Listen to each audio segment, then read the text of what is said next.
from about 15 years on up, a great deal of my thoughts were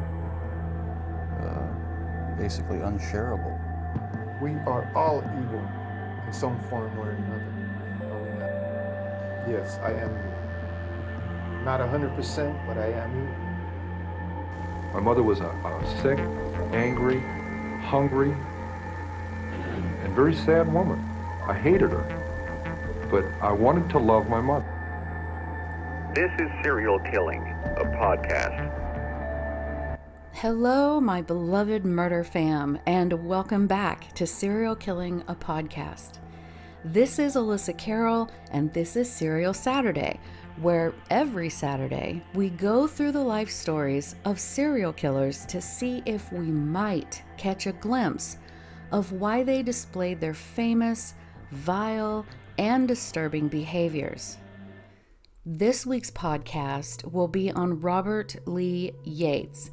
Now, I kind of briefly covered him on last Saturday's podcast where we did the same time serials, but he was actually one of the only ones that I didn't have a podcast on all by himself, so I thought I might cover him this time.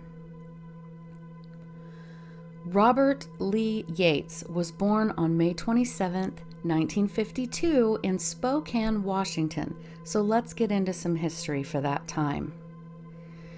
In 1952, the United States, as well as the United Kingdom, began testing bombs. The U.S. tested the first hydrogen bomb at the Marshall Islands in the Pacific Ocean, which, by the way, Edmund Kemper's father took part in. Yes, my friends, he was there. He actually said dealing with those bombs was easier than dealing with Edmund's mother.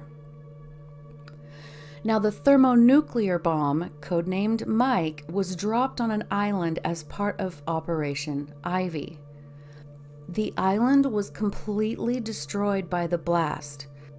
Wildlife and vegetation on the surrounding islands was also destroyed. This success accelerated the nuclear arms race during the Cold War. As far as the UK, they tested their first atomic bomb in Australia. This proved the nation to be the world's third nuclear power and took place at the Montebello Islands. Also in the United States, the polio epidemic killed 3,300 people in 1952.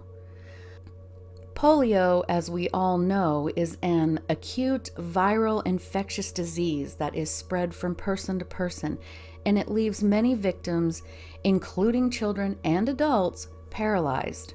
But a vaccine was on the horizon.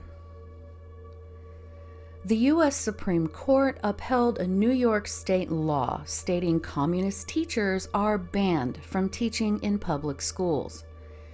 And vice presidential candidate Richard M. Nixon defended himself on television over allegations of a secret cash fund.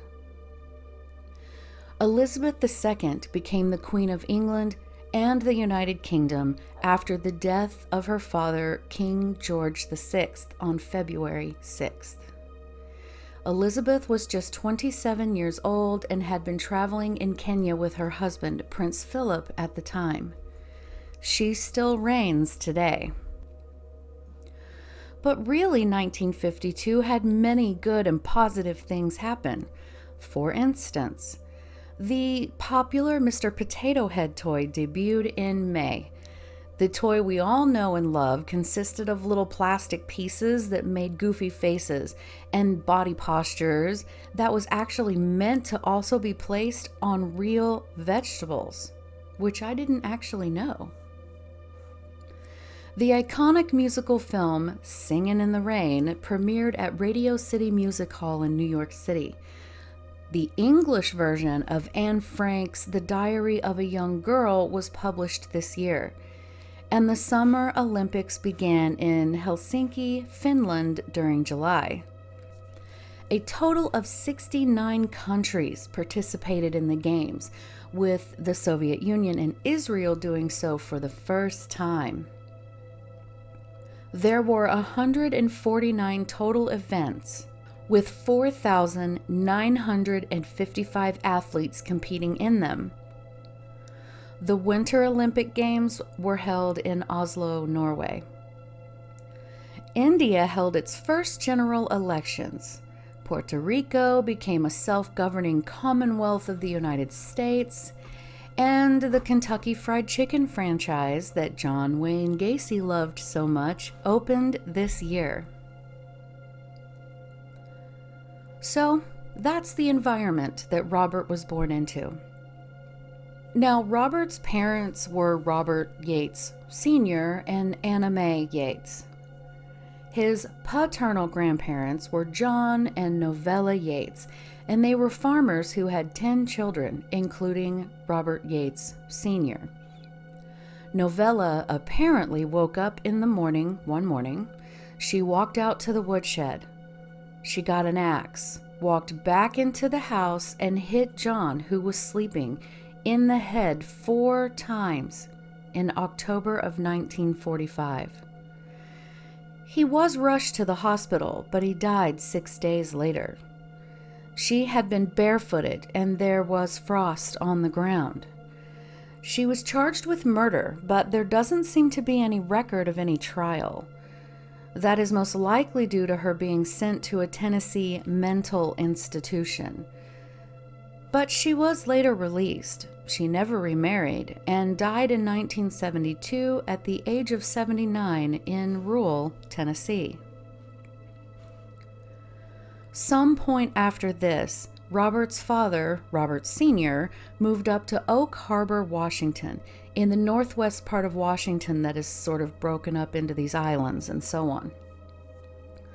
Now, Anna Mae, Robert's mother, had been married previously and had 2 daughters from that relationship.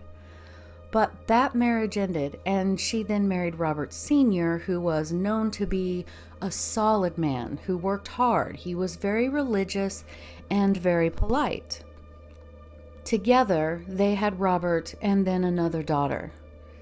Being that they were quite religious, they raised all 4 children as Seventh-day Adventists who believe in the second coming, when Christ or Jesus will separate the saints from the wicked and start his 1,000-year kingdom. For them, the Sabbath is observed on Saturdays rather than Sundays. They also avoid meat, drugs, and alcohol. Now, many would describe the Yates family as your average, all-American, godly, and good people. So, Oak Harbor was once a very small, quiet community until the Navy came. The U.S. government purchased land from farmers near Crescent Harbor, Mailer Point, and Clover Valley and began building a naval seaplane base and airfield. It was one of these facilities that Robert Sr. would work at. Anna Mae was a hairdresser and also worked as a housekeeping supervisor at a local hospital. When Robert Jr. was born, there was a brand new drive-in theater and a roller skating facility built. However, as lovely as the area sounds, unfortunately, at just 6 years old, Robert was sexually assaulted by an older neighbor boy. But outside of that, there really isn't any record of him having any negative issues as a child. There is 0 evidence that his parents abused or neglected him in any way whatsoever. His mother, Anna, felt it was important to teach her children to respect their elders, and her children very much did so. Robert was good to his parents in return, never giving them any trouble as a child. One local man in that area said, quote, "If I raised kids, I'd like them to come up as good as him. He never used any profanity. You'd think you were talking to a professor," unquote. It was noted, though, that Robert had a, quote, "unusual relationship with a dominating mother," unquote. But then that's all I found about that statement. There were no examples of why his mother was described in this way or why they believed this to be so. Robert and his family were, again, churchgoers, and then someone burned down the Seventh-day Adventist church. Robert's father was terribly upset about this, so his father and Robert Jr. helped rebuild the church. As Robert grew into a teen, he would, like the rest of the teenagers, cruise the local downtown strip and, stop off at one of the fast food burger joints and hang out. He played sports during school and showed some talent for baseball as well as football. He was described by classmates as not thin but not fat. He wasn't exceptionally tall, but he wasn't short either. He had brown hair that he combed into a side part and a powerful arm that could perfectly control a baseball. So when he began high school, sources say he just sort of floated through without making any real intimate connections. Many of the students and teachers from back then say they don't even really remember him. The few that do say that he was very quiet. He turned in his assignments when they were due, never disrupted class, never caused any problems. The only things he did that stood out at all was that he quit playing football his sophomore year. He read a poem in class, though, and everyone thought that it was perhaps, Shakespeare or another famous poet, but Robert had actually written it. And it seemed whatever he put his mind to, his determination seemed intense. For example, he pushed himself impulsively. That was the word used, impulsively. If he wanted to get in a rowboat, let's say, and go around in the water, he would literally row for 5 miles. If he decided he wanted to go for a run, he would run 10 miles easily, if not more. He enjoyed hunting, fishing, and hiking. He mowed lawns for money and worked at a gas station when he was old enough. He even worked on a farm harvesting peas, making $1.80 an hour. His senior year, he took up choir. At home, around the age of 16, his father said that he was kind of moody and aggressive, but he chalked it up to teenage hormones and really thought nothing of it. Finally, at 18 years old, Robert graduated from high school. So, that was Robert's childhood, so let's get into it. After reading so many articles about young Robert Lee Yates, I realized that there was much to do about his paternal grandmother just sort of snapping and killing her husband. We have no explanation as to why she did this. You get the impression that it was out of the blue, that she had not premeditated her action or anything. She just, from all the accounts, woke up, wandered barefoot out to the woodshed in the cold, tiptoed back into the house, and hacked her husband in the head with an axe. And that very well might be true, of course. We have no way of knowing. Their children would have been in the house when this happened, but we don't know the motive, if there was one. Could he have been an abusive husband? Was he perhaps cheating? Was she driven by some need for revenge and punishment? Or was it truly as random as sources make it out to be? She did spend time in a mental facility rather than prison, so my guess would be that she suffered with something, but we just don't know what. We know that when Robert was 6 years old, he was sexually assaulted by an 11-year-old neighbor boy. The trauma experienced by children who are abused by other children or an adult is the same. Only when a child does it to another child, it is often unreported, or adults just kind of blow it off, kids being kids. In this situation, both children need intervention and help. Being the victim of sexual abuse from an older child would have been traumatizing. I couldn't find anywhere where his parents got him counseling or did really anything for him after this happened. Robert Sr. did later acknowledge that he knew it happened and offered it as perhaps some explanation into his crimes that his son later committed. And then we have a couple of sources making the comment that Robert had an unusual relationship with his, quote, domineering mother, but gave no examples or stories as to why they came to that conclusion. Robert was a very well-behaved child who seemed to be very well taken care of.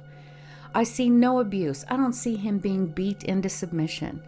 He wasn't neglected or anything negative other than the sexual assault from the other child, which of course is super bad. His grandmother killed his grandfather, but this occurred long before he was even born. I don't know if he had really any level of contact with her once he was released, as she died in Tennessee, where she had always lived. He was a well-rounded, responsible, and respectful child who was successful in school. So I'm just not seeing anything major here that would cause him to go on to do what he did. But let's get back into it. So in 1970, Robert enrolled at Skagit Valley Community College, very close to his home. An old friend of his stated that they spoke about perhaps becoming park rangers or game wardens. This same friend also said Robert, during this time, had stated that what bothered him most about his religious faith was that he was not allowed to eat pork, and that he would like to be able to try pork ribs at a local buffet. But then Robert stated he had decided he wanted to be a doctor. His friend was drafted and went to war. 2 years later, Robert earned an associate's degree. He also met and married a young woman by the name of Shirley Nylander. They both moved to Walla Walla, Washington, and enrolled in Walla Walla College, which was a Seventh-day Adventist school. Robert enrolled as pre-med. Shirley's mother stated she had not really even had time to get to know him very well before her daughter married him. Robert also worked odd jobs and he went to class, but of course, no one remembered him when asked later. The only proof really was a single yearbook picture. At that time, most boys were wearing their hair longer, but not Robert. His clothes were neat and his hair cut short and was always combed immaculately. So then, suddenly, after only a year and a half of marriage, Shirley left Robert and moved back in with her parents, and 2 months after that, she filed for divorce. Why, do you ask? Well, friends, I didn't find the specific reason, but I dug around. He did move on, and rather quickly, and actually,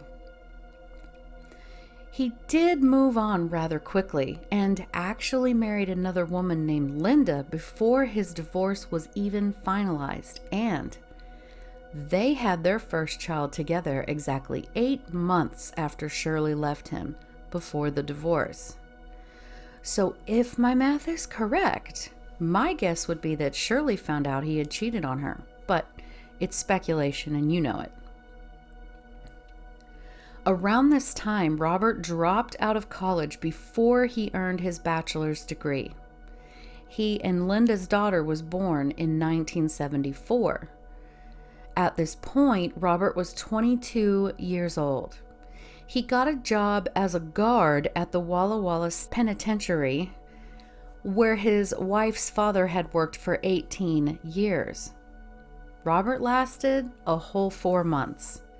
He then moved on and worked as a janitor at the same hospital his mother was the, housekeeping supervisor of, but that didn't last very long either. He got a job as an usher at a movie theater, hated that as well.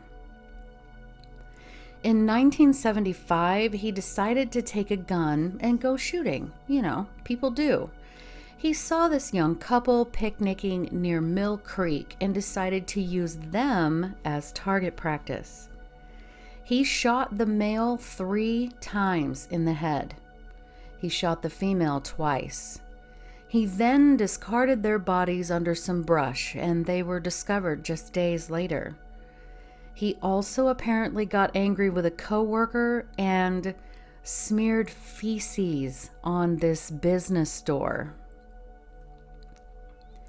In 1976, Robert and Linda had their second wedding ceremony due to the first one not being legal, and about 2 months after that, Robert's mother died after a long battle with cancer. Now, according to acquaintances, Robert didn't seem too terribly upset by her passing. Not long after their official marriage, Linda actually left him for a month. She had found out that Robert had actually drilled a hole in the attic wall so that he would be able to watch the couple in the neighboring apartment have sex. Last year, Robert signed up for the Army. At this point, he was 25 years old, which is considered older to be enlisting. But in the military, he flourished, seemed to have found his calling.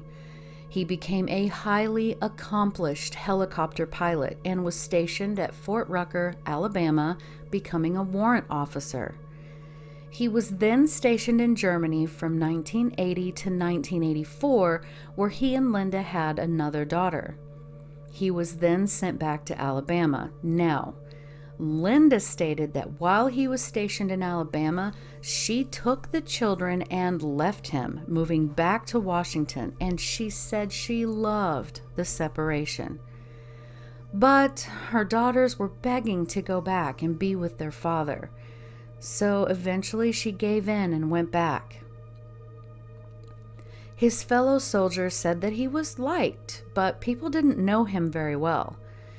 He was described as quiet, and when they would be, all making decisions, work-related decisions, Robert would be that guy to say, quote, "I think there might be a better way," unquote. He was also described as methodical and very, very patient. Then in 1988, while visiting family, he lured a prostitute to go with him, then shot her once in the head, killing her. The next year, his son was born, and Robert became a helicopter flight instructor. So when Hurricane Andrew blew through the Bahamas and Louisiana in 1992, he was actually an important player in the relief efforts. But also by 1992, he had shot and murdered a further 4 prostitutes. Linda later stated, quote, "My husband's military colleagues always seemed surprised that he had a wife. When we would go to parties together, he would drink heavily, moon other women, and say that his name was James Bond 007, unquote. He would go on to kill another prostitute in Alabama. He did have sex with him, yes, whom had been dressed as a female, then shot him twice in the face. Robert then dumped his body on the side of the road.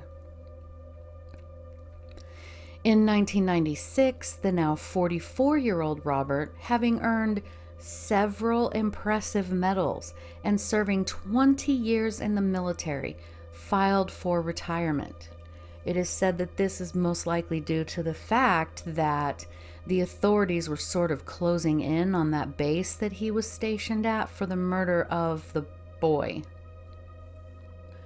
So Robert left the U.S. Army with an honorable discharge. Immediately after, he moved his wife and children from Alabama to Spokane, Washington. By April of that year, he had rented his house. He had 5 children with his wife.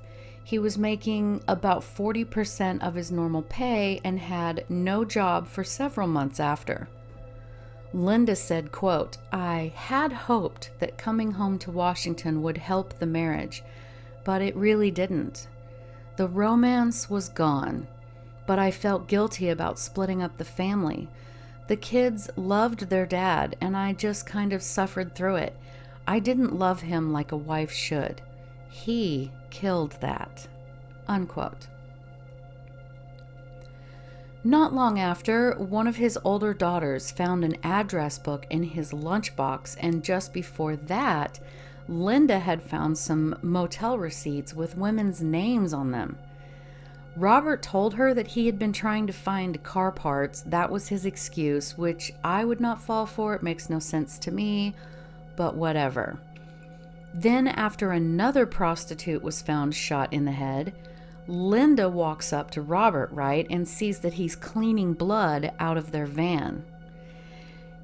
She's like, "What's this?" And he says, "Well, I hit a dog and it died while I was trying to take it to the vet." And really, him cleaning his vehicles was no surprise to his neighbors. They joked that if they left their car parked outside, he might even wash theirs as well. So Robert kind of missed the military life, and he joined the National Guard in '97 and got a job at a factory. But his medical evaluations were delayed for whatever reason, meaning he could not be actively flying for the National Guard. During this time, he solicited the services of 2 other prostitutes, then shot them in the head. His body count would explode this year. He began favoring putting like 2 or 3 put together plastic bags over the victim's head before shooting them. The experts call that a calling card. It very well could be. I think it might be sort of a avoiding the mess type situation, but regardless. He owned a white Corvette at the time and was actually pulled over twice for traffic violations near an area where the prostitutes were disappearing. But he wasn't connected to the murders, even though one of the girls was last seen in a white sports car. It was at this time that the authorities began to believe that they indeed had a serial killer on the loose. Then, Robert bought a house for his family, just as his oldest daughter was old enough to move out. By the next year, he was laid off from his factory job, as were many others during a company downsizing. It wasn't actually performance related because everyone said he was an excellent worker.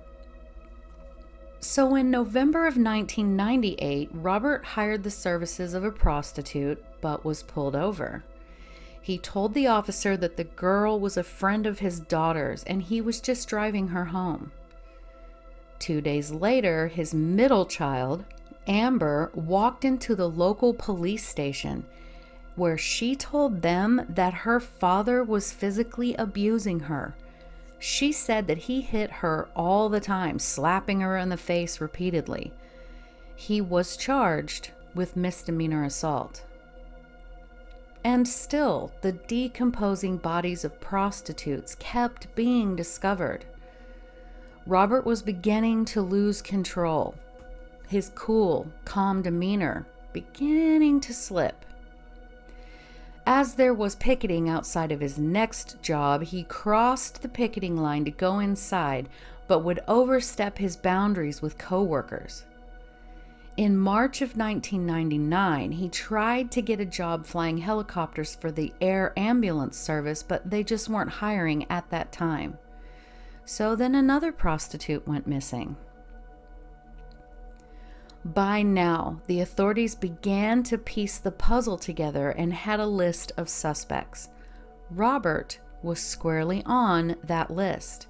They brought him in for questioning, and they said he was sweating profusely, and again said that the girl in his car, back when he had been stopped, was actually not a prostitute, that she had been a friend of his daughter's, but no, I can't seem to remember her name.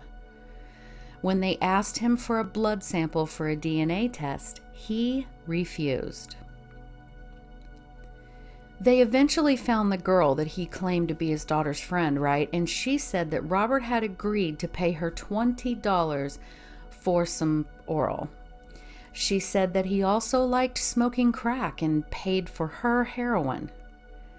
Since Robert had sold his Corvette the year before, the police tracked down the vehicle, got permission from the new owner to collect carpet fibers and sent them for testing. Those fibers matched fibers found on evidence from one of the crime scenes. They also found a button in the car that matched buttons on the clothing of another victim. They also found old, dried up blood in the car as well. On April 18th, 1999, while driving to work, Robert was arrested for the murders of the victims they linked to the Corvette evidence to. Other prostitutes came forward, stating that they were completely shocked that Robert had actually been the killer. Many said he was very sweet and passionate with them, was always kind, never aggressive. A couple admitted actually having little crushes on him and would never have thought of him as dangerous. But another said behind his eyes, there was nothing. It became known that he had stashed at least one body at his own home for a time because vegetation from his residence was found on a body. Robert eventually pled guilty to 13 counts of murder and was spared the death penalty. He was sentenced to 408 years in prison in Spokane, and he is still in prison today. So, guys, again, I have a hard time believing that he became a serial killer because he inherited the inclination from his father's mother. His grandmother, as far as I could find, had no prior violent issues in her life. A few sources wanted to say that his mother was domineering, but then gave us absolutely no examples of why she was described that way. He didn't suffer any head injuries, no abuse, neglect, none of that, nothing. So what went wrong? What do you think? Leave me a comment on Instagram at serial_killing or on YouTube under the same name as this podcast. Consider becoming a sponsor so that I may someday be able to bring more podcasts more often. And thanks always for listening. I appreciate every one of you. You know this. I love you guys. Have a great day.